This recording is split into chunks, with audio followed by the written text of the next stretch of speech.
we go, folks. Nice to have you back. We're talking about what's happening in the world of Western Province Club Rugby, sort of our highlights, if you will, throughout the year. We also are bringing our top topics into the table. So go to our Facebook page, www.facebook.com/Cape Rugby TV, and give us your top topics that you think we should be talking about.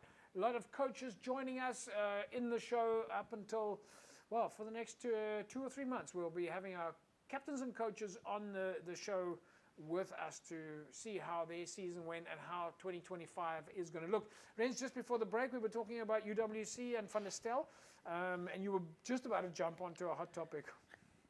Yeah, I think I spoke about UWC.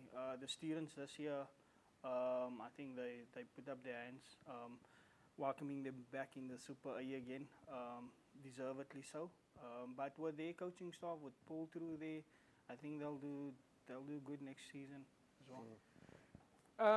Yeah, Alistair, you're with CPUT. For the universities, it's a different type of strategy. You're always dependent on who's going to be studying at your university. Academics come first. Yeah. So it's like that, JP, for most of the tournaments, but the club is actually an open club. Marty's is an open club, UCT, UWC open club, we are open club, CPT is an open club as well. But majority of your players is student-based, who's still at the university. So are those rules then more for the Varsity Cup? That's Varsity Cup, your USA games, Varsity yeah. Sport games. You know, they have to be a bona fide student. And with your Varsity Shield or your Varsity Cup, they have to maintain a 60 credits and above. But doesn't that make it a little bit difficult for your average player when he's playing as an open player who's normally in the first team and then get told, sorry, you can't go to the Varsity Cup? That open, yeah, so I'll look at it differently. That open player helps you when it comes to league time, because playing in the Super League A and Super League B, you play against your top clubs, your community clubs, you get seasoned players who's playing there. Yeah. So if you've got a student who's playing for you at the university, the ages 19 to 23, it's quite young. Yeah. So that being an open club and having the older guys coming back in for the league, you know, helps you with that player maturity and surviving the league, etc. Playing against universities, Rens, I mean, UWC won that game against Van der Stel, 56 points to 10 in the finals. Playing against universities, there was a time that the universities were really dominating. But like we said, the playing field is more even now. Yeah, look, playing against the universities, these young students, their training is different because, you know, at the open club, to put it that way, you train from 5 o'clock or 6 o'clock till 8 o'clock, where the students maybe train the morning and in the afternoon and maybe the evening again. So the conditioning, their fitness is way different compared to the other clubs. So it's very difficult, and these guys like to run the ball. You know, the students? Yeah, okay. The students like to run, so it's for them it's like controlled chaos, and defending against controlled chaos is not an easy task to do. So yeah. Is there the same prestige to coach a university side as there is to coach an open club? Does it feel the same for clubs both sides? I don't know. I've coached at club and university, been a head coach at various clubs and university, and with CPT for the past 4 or 5 years. And it's just you going to another organization. I don't think it's I don't think a prestige would be because it would be great to coach a club like Hamilton's or Falls Bay, or Villages, who's oldest clubs in the country. You know, it's more of. What about the culture? The culture at a university, because when you're an open club, you're dealing with an executive committee, you're dealing with facilities, you're dealing with all that. You go to university, and it's a different structure. Yeah, look, it's totally different, but there's also red tape.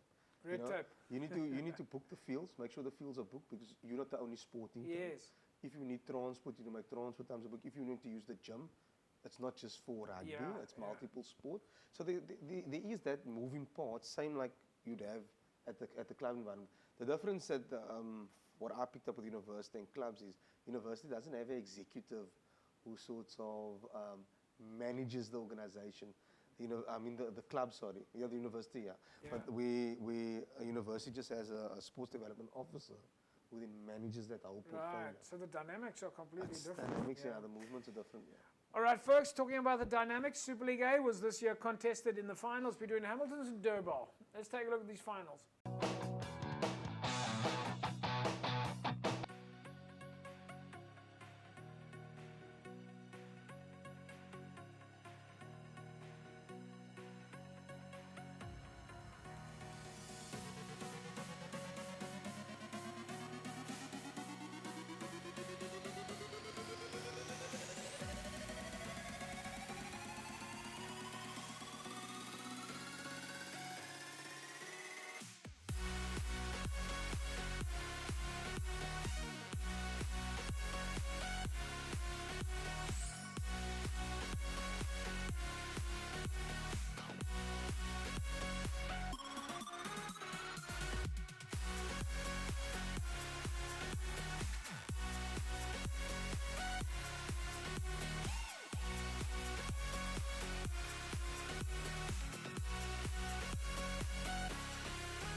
There we go. That was, of course, Hamilton's and Durbel in the finals.